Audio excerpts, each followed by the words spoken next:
Well, I can tell you from the promotional aspect of things that I've seen the band in my inbox a lot more for this album than the last release. I think that the publicity, I mean, there's been a bombardment. Like I'm going in Microsoft Outlook here and I was just looking, I typed in Teramaze and I've been hit pretty hard with a lot of emails about the album, more so than I would probably say a lot of other publicists are hitting people with it.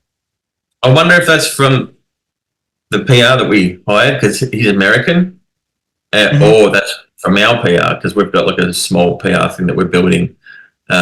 It's interesting to know, try to find out where, how people are getting the music, I suppose, because that's that other side to it. That's, I'm a musician. I'm not a promoter, but I'm trying to learn that side.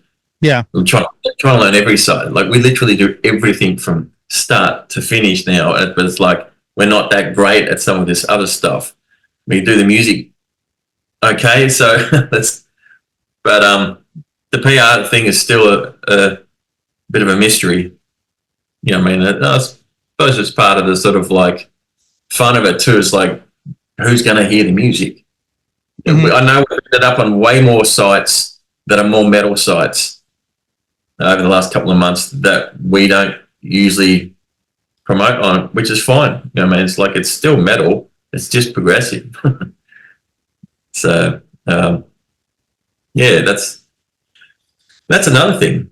Music doesn't cost anything. Go and try to pay a PR company to promote your music. You're talking out thousands of dollars. Well, I can tell you, I'm looking in here right now. I'm logged into here, and since April 5th, I have about 25 emails about the record, which, believe it or not, is a lot more than what I would normally get. It's all from the same person. It's a lot more than what I would normally get from a lot of bands that I would say are, have a larger fan base than you. Interesting. That's good to know, actually. Yeah, I mean, there's a lot Still, in there. it's all still trial and error, the It promotional is. side of it. It is, but here's what I'll tell you. When you pay a publicist, and there's some of these publicists that I've been dealing with for over 25 years, it's really a matter of what is their reach and how much are they really, because here's what happens. And this is, I call it I call it lost in the system, is that you have so many publicists who have all these lists, and each one of them is sending you emails about a band. And sometimes it's luck whether somebody will discover a new band. I have one day a week where I just go through emails and look for bands I've never heard of, right? And I still cannot get to everything that is sent to me. Now, if there's bands I already know, like you guys and a lot of others, it's easy for me to go and pick that out. But I think what happens is there is some trial and error with it. And it's a matter of the network that these folks have had.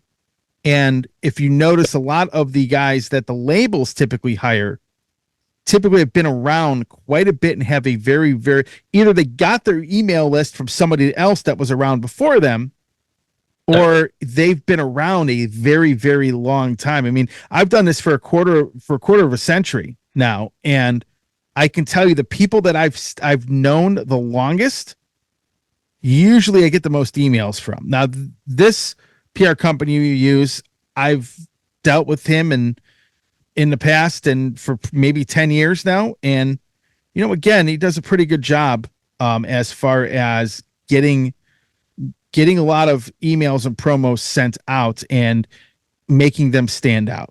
And it's all about doing that. It just becomes, because you have so many record labels and publicists, and each label is paying, the band, really, the label's making the band pay for, usually, for the publicist. And they might have 80 bands on the roster, might have 20 releases coming out. So it is trial and error. I mean, that's how it was a lot different back 20 years ago, where you didn't have as many bands putting stuff out.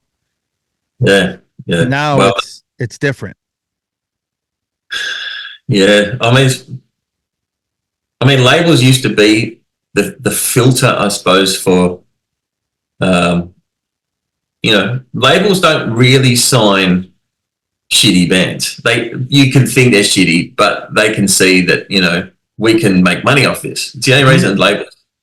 So they used to be the filter for the influx of just millions of bands, and it's like now there's no filter.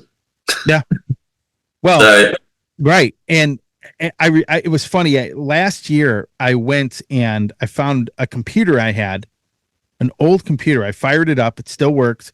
And I used that machine from 1998 until about 2002, 2003, maybe. And, all my old emails are in there. And I got curious. I'm like, how many emails how many emails did I receive?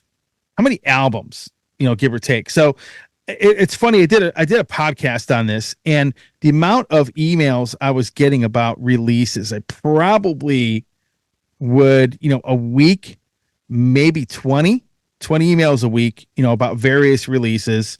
Each email may have 1 or 2 albums in it, maybe. So you're talking maybe 40 albums a month, 30 albums a month, maybe 20, right? And you're talking probably 60 emails, in a month. Well, now I'll get 500 emails in a week. And the crazy thing is, instead of, last year I counted as much as I could. I every time I get a new email, I'd write a tally. Like I'd hit a hash mark. And I think it was like 500, 600, 700 albums that were sent to me in a year, when I would before that, I'd maybe get 50. That's how different it is. But your page has grown and your radio's grown. So it has. But again, it's one of those things where you have so much stuff coming at you. If you're somebody like me, even if I had a team of like 20 people, I probably couldn't get to everything.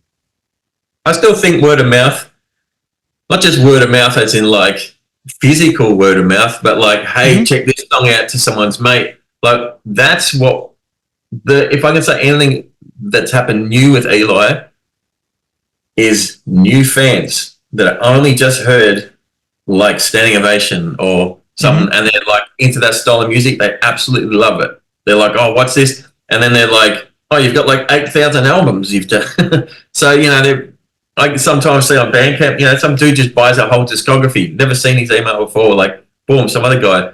So I'm seeing with this time around, a lot newer fans, and Facebook. Facebook's weird, man. It's sort of like the band grows to here, and it just sort of just hovers there. And I'm like, what's going on? But we're getting like probably, I don't know, 100 new people a week at the moment.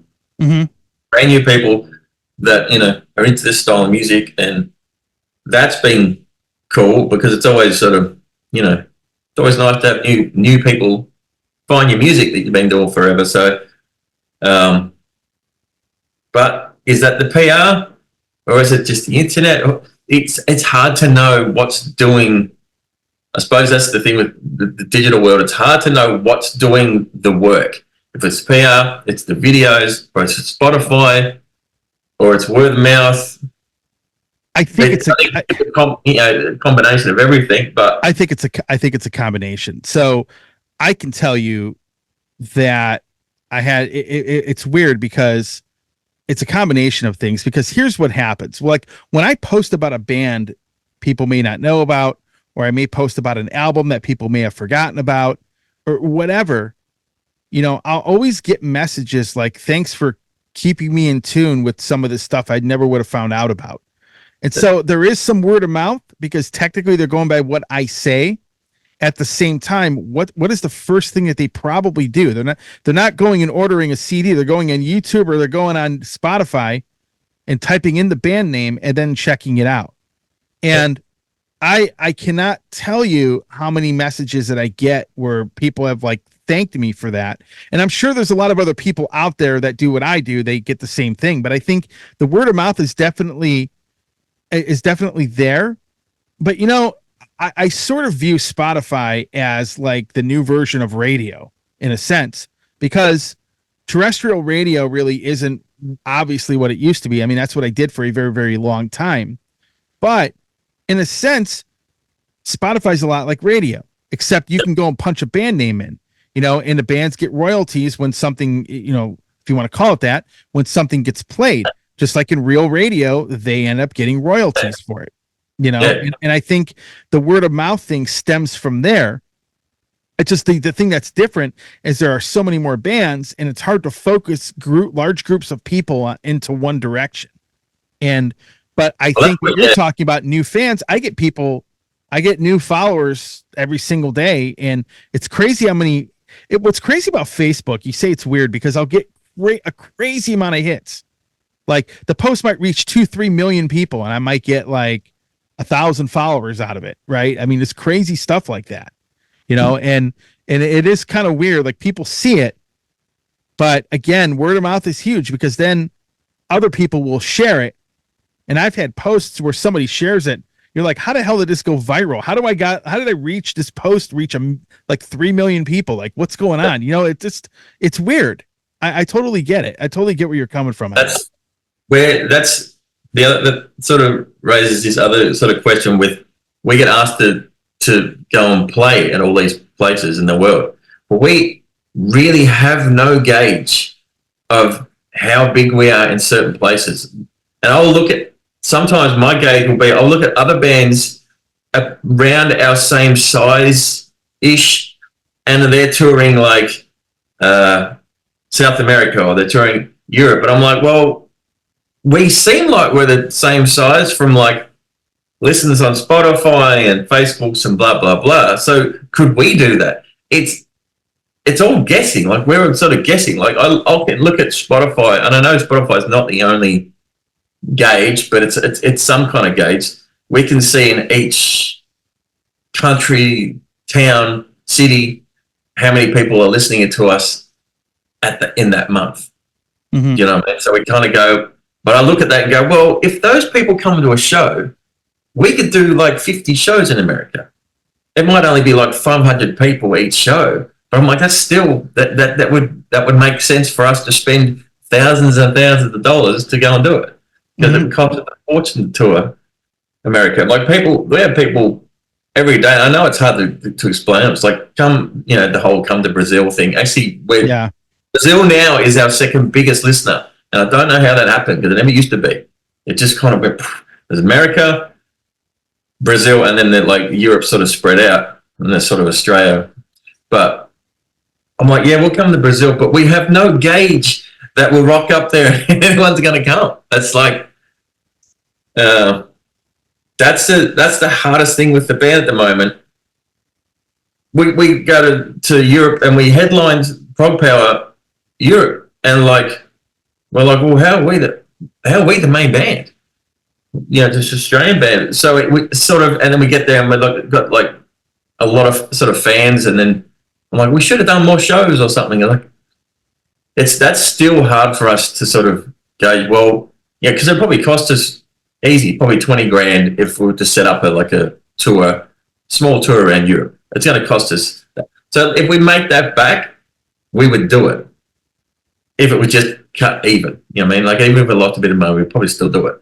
But we have no kind of gauge until we sort of do it, I suppose, which is what we're sort of looking at right now. It's like America and Europe, like even in Australia, we still don't know. Sometimes we'll play to like a lot of people, and sometimes we play to none. It's like, it's a strange thing. I don't know if it's just our style of music, but the problem with America is that your main media hubs, you have most of them on the eastern half of the country. Then you got to traverse this entire huge section to get out to California. Or in your case, if you go to California first, because it's obviously closer, then you got to go through all these, like you got to go through basically the middle of nowhere to get to Chicago, and then you go from there. In Europe, it's a little bit easier because just so close to each other. Yeah, everything's close. Latin America and South America have always been crazy. There was a band, and I don't remember who it was, a very big band that was playing to like I don't know, 60, 70,000 people there. And I'm like, well, how many albums do you sell down there? And they're like, we don't know. We may not sell any, but they somehow had all these people showing up because they were bootlegging everything. Yeah. We actually, is it Sao Paulo, if I'm saying it right? That's probably one of the biggest places that listens to our music at the moment.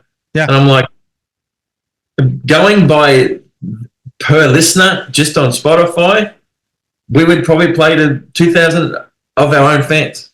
Yeah. We think. We get there and play to like the dude behind the bar cleaning glasses. We don't know. You could get there and play to the bartender, or you can get there and have 10,000 people wanting to get into the club. You know, you don't know. Yeah. I've seen people put our name on like fake posters with like Megadeth and all this, and like what bands they want to see playing in sort of all those sort of places. And I'm like, who's doing all this? Like we'd go and play there for sure if we just had a gauge, or at least like someone there knows that, hey, we could get 1,000 people in here. I was like, okay, then we'll spend our own money and come and play. But for some reason, that's the hardest thing right now for us. It's like we know a fair few other bands that are all about sort of similar size wise, but they're more over there. They're in Europe and they're in America. And it's like, I've got another band, Mashiach, that we were supposed to tour with Testament for 30 shows just before the pandemic. I'm like, we're still at, and that's a sort of smaller band, probably easier to promote because it's just metal. But there's no gauge other than probably just going and spending the money. And like if we lose out, then we lose out. If we don't, then we find out. That's literally where we are right now with all this. I just wish we had some sort of guarantee that, hey, you'd be playing at least 300 people. Yeah, but I gotcha. It's a weird thing.